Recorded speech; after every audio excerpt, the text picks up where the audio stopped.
the rate of muggings, killings, and everything else. We're not going to let it. And that includes bringing in the National Guard, maybe very quickly. President Trump announcing he will hold a news conference on Monday to address D.C. crime. Metro Police data finds violent crime went down in the nation's capital between last year, but several recent high-profile incidents led the administration to bring in federal agents from multiple agencies Thursday night. They will have a visible presence across the nation's capital for at least a week.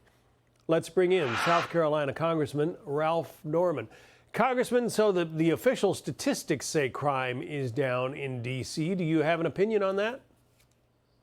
Well, it may be down, John, but look at the numbers in 23. Look at the homicides, the violent crimes.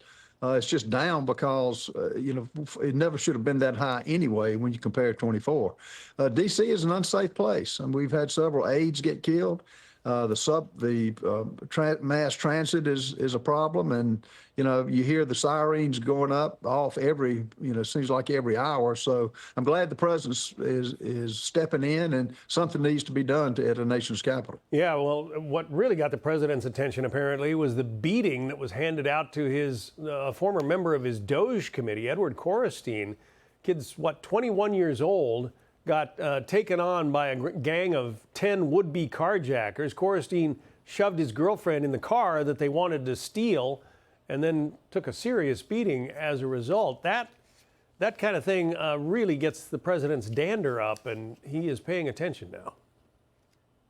Well, the problem too, John, there's been no consequences. D.C. has got the most lax laws, and if I've heard it once, I've heard it 100 times.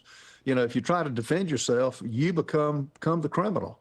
So it's got to stop. And, I think that getting involved and letting the police have a presence, and the president's right. If it takes the military forces, he needs to do it because, that's where our lawmakers are, and that's where a lot of business and a lot of tourists, particularly this time of year. It's just not right. It ought to be the safest place in the country with all the tourists we have. Yeah, he says that he would federalize law enforcement in D.C. and take it over. So it sounds like you might be in favor of that?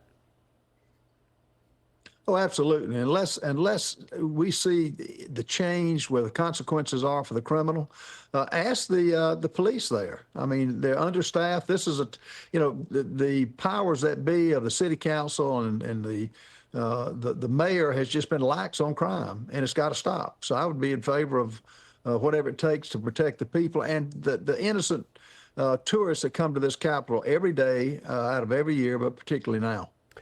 Let's talk a little bit about the state of the economy, especially with regard to the president's tariff situation. A lot of tariffs have been imposed now, and a lot of his detractors say they're just going to raise costs for Americans. How do you see the economy right now? Look, the economy is doing really well, particularly when Donald Trump in 7 short months has brought gas prices down, oil prices, eggs, you name it. The tariffs to level out the playing field. Why should other countries not have reciprocal tariffs? If they charge us, why haven't we been charging them? And you've had the Biden administration was weak on that and allowed China to rule the day particularly. So he's right in doing it. Is there going to be some pain? Absolutely. But what this president has done is give confidence back in foreign countries to invest here. I know in South Carolina, we've got announcement after announcement of great industries coming in. And I think to suffer a little bit of pain will be well worth it to level the playing field with our products coming in this country. Stephen Moore, a former Trump economic advisor, says that the president is laying the groundwork for a big economic expansion. Listen. Well, it's been a pro-growth, pro-business, pro-worker agenda, putting America first. It's the tax bill, it's the drill, baby, drill, the reduced regulations that have increased worker pay. All of those things have worked for family income. And a lot of those reforms were pretty obvious. Biden never did them. Same time, Congressman, Americans largely disapprove of the economic policies of this president, at least right now. 55% say they disapprove of his job on the economy, 44% approve. Can you explain those numbers? Well, I think a lot of people are seeing higher prices. Our family's in the construction business, and we get a lot of our timber from Canada and other countries. Yes, it's higher. Steel prices are up, but it's for the good of the country.